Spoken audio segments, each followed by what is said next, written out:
30 kilograms fully automatic production line roaster cleaning instructions. Standard toolbox. Daily cleaning up to chaff collectors.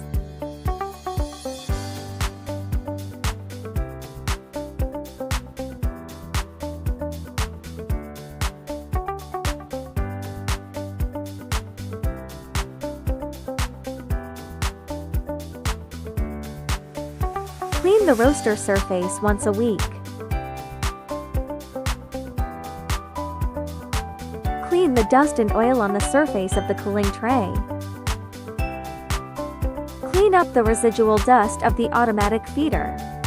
Open the side lock of the cooling tray. Clean up the silver skin and dust that fell in the warehouse. Just fasten the switch after cleaning. Greasing the bearings once a month. Remove the bearing cover with the hex wrench in the toolbox. Apply an appropriate amount of high-temperature grease. Then tighten the screws to reinstall the bearing cover. The bearings behind the roasters also need to be greased.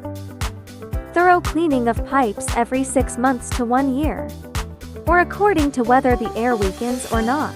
Determine whether the pipe is dismantled and cleaned. After cleaning, it can be reinstalled according to the original installation method.